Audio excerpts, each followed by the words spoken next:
Tahukah kalian dengan hewan ini? Ini adalah keong emas. Hewan ini banyak dijumpai di sawah-sawah seperti di sini. Keong emas merupakan siput air tawar yang berasal dari Amerika Selatan dan kemudian masuk ke Indonesia. Di daerah sini, konon kabarnya keong emas ini dibawa oleh seorang warga dari daerah Lampung sekitar 30 tahun yang lalu. Sekarang sudah berkembang biak dengan pesat sekali dan menginvasi sawah-sawah, kolam, dan sungai.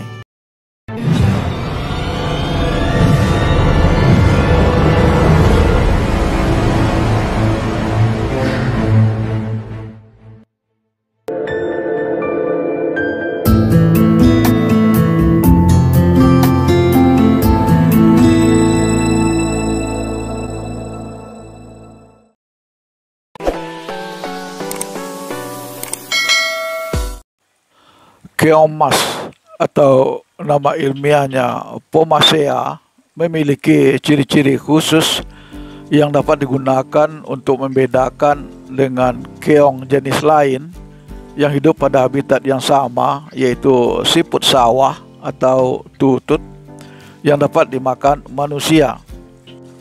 Keong emas juga disebut siput sawah dengan warna cangkang keemasan. Saat dewasa, keong ini memiliki cangkang berwarna coklat dan daging berwarna putih krem hingga kemerah-merahan. Ukuran tubuhnya bervariasi dan tergantung pada ketersediaan makanan. Ukuran diameter cangkang keong emas dapat mencapai 4 cm dengan berat 10-20 gram. Bentuk cangkang umumnya bulat oval. Keong emas memiliki bagian lekukan atau umbilikus antara cangkang bagian badan dengan bagian operkulumnya yang terbuka. Kemudian bagian operkulum atau penutup menutupi lubang apertur atau bukaan cangkang lebar dan berbentuk oval hingga bulat yang terbuat dari kitin dan merupakan operkulum tipe konsentris. Keong emas memiliki dua pasang tentakel. Pertama, tentakel panjang di dekat mata kiri dan kanan yang berfungsi sebagai alat pemandu atau peraba. Kemudian yang kedua adalah tentakel pendek yang terdapat di dekat mulutnya. Tentakel pendek berhubungan dengan bibir terletak di atas kepala. Meski keong ini terlihat menarik, faktanya keong emas adalah musuh para petani. Mereka tergolong salah satu hama tanaman padi yang serius di Indonesia, juga di Asia Tenggara. Keong emas memakan tanaman padi di areal persawahan dan telurnya menempel pada batang padi. Jumlah telur-telur ini dapat mencapai lebih kurang 8.700 butir per musim reproduksi. Kemampuan adaptasi keong emas sangat tinggi sehingga dapat hidup di berbagai tipe habitat. Selain sawah, habitat keong emas adalah kolam dan kanal. Selama musim kering, hewan ini membenamkan diri pada tanah lembab. Ia dapat bertahan hidup hingga 6 bulan dengan cara menutup operkulum dan membenamkan diri dalam tanah. Keong emas menjadi aktif kembali ketika tanah tempat hidupnya tergenang air. Hewan yang bergerak lambat ini juga dapat bertahan hidup pada kondisi lingkungan yang keras, misalnya pada perairan tercemar atau perairan yang memiliki kandungan oksigen terlarut rendah, karena mereka memiliki insang dan organ menyerupai paru-paru. Kondisi ini juga membuatnya dapat bertahan hidup di dalam dan di luar air. Keong emas sangatlah rakus, terutama pada malam hari, karena hewan ini adalah hewan nokturnal dan memakan hampir semua tumbuhan yang masih lunak di dalam air. Keong mas hidup di sawah yang penuh air. Mereka berkembang biak dengan pesat. Keong mas ini mudah ditemukan menjelang padi mulai tumbuh. Tanaman padi yang muda menjadi makanan favoritnya dibanding dengan gulma yang ada di sawah. Tak heran keong mas menjadi musuh petani.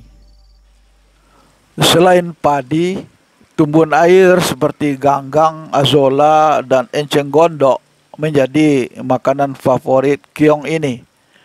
Untuk memakan bahan makanan yang terapung, keong ini menggulung kaki depan hingga berbentuk corong dan bagian tengah berbentuk tabung. Jika sumber makanan tersebut telah habis, keong ini akan naik ke daratan untuk mencari makanan. Mereka akan memakan bahan organik yang terlarut atau remah-remah dari tumbuhan, daging, dan bangkai hewan lainnya yang mereka temui di darat. Ditinjau dari sifatnya dalam memilih makanan, maka keong mas tergolong sebagai hewan omnivora atau pemakan tumbuhan. Siklus hidup yang pendek mampu membuat keong mas berkembang biak dengan cepat. Petani seringkali kelabakan untuk mengatasinya. Cara praktis yang diambil petani adalah melakukan penyemprotan dengan menggunakan pestisida kimia.